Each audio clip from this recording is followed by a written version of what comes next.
JT, start with the pass right before halftime for the touchdown, the momentum. And Neil said you saw a different coverage there that they hadn't shown. What did you see? What was the counter to? That was big. Much needed. Huge momentum swing. We felt it. 2 minutes left in the half. We were down 7-3. All right, we go down. Good drive. Kick a field goal. Defense shuts them down, and then we go out with 55 on the clock, and we go score a big 2-minute drive at the end of the half. And the half drives are always huge. It helped me a lot. You feel great going in the locker room when we did. And then the play specifically was just a Tampa 2, which they haven't run very much this year, but they do run in 2-minute situations when offense needs to throw the ball. And I talked to Sam before the play because he had that inside seam work. I told him if it's that seam cover, he's going to attack the mic, get down the middle. And that's exactly what happened. Did you guys expect to be able to run the ball the way you did today? I always do. I think we're very physical. Ever since I've been here, just the way that this team works, especially up front, led by Frazier, and with a whole host of great running backs, I expect to run like that every time.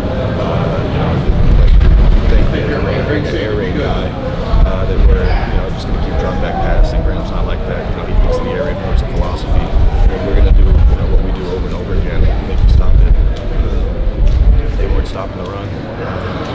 They gave Bryce King they gave a lot of respect. They gave a lot of help over the top and gave the run box in the next game.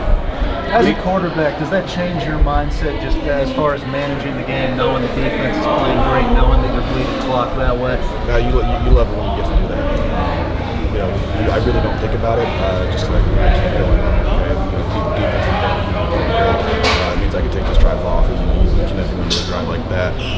But it definitely, you notice it, you feel a lot better when defense is getting stopped after stop after stop. Late first half and then second half, when the offense is rolling, do you make certain adjustments to their defense? Do you see certain things to figure out with their defense, or we'll cut that offense kind of clicking at that point? I really feel like we were clicking the whole time. The first drive we had a 3 and out, but after that, we went 98 yards, got stopped in the red zone.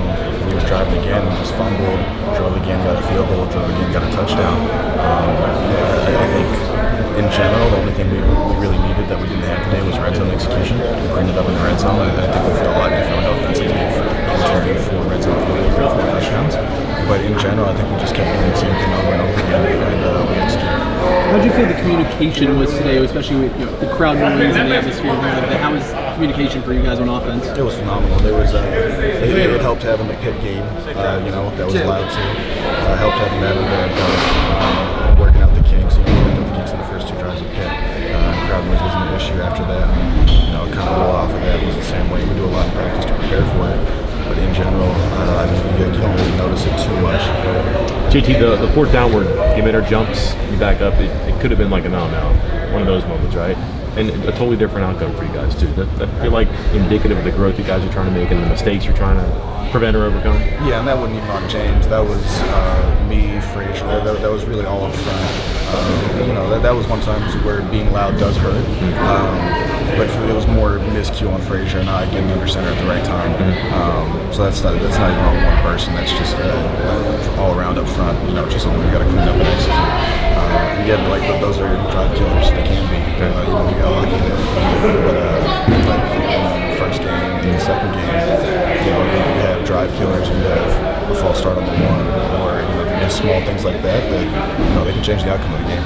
You were kind of critical a little bit after the Kansas game with some of the mistakes. They have gone away last game, whatever, but not really there today. Didn't get in the way of stuff too. Did you see growth collectively as a team that people took it seriously, and here you are even now, not even 2 weeks later?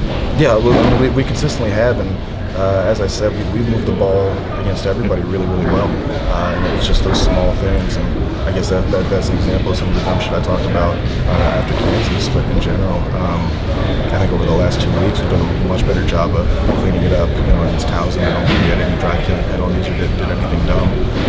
This week there was very few of it. We got to execute a little better in the red zone, but we didn't shoot ourselves. You said about the job the offensive line did for you tonight.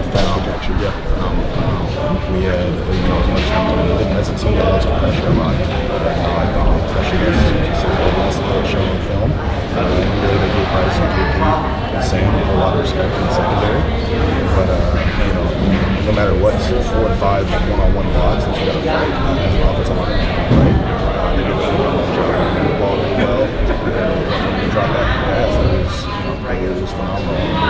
is your first taste of this rivalry. What's it like to lift a trophy up in the middle of the season, and then just if you can compare this atmosphere, this game to some other rivalry games you've been in? It's awesome. Anytime we play for a trophy, it's always fun. In every situation. Compared to a former rivalry, like the environment in general felt, kind of pit-esque, where it's loud, it's personal. Especially when it goes to the side, all rivalries, All right, that's it. Thank you very much.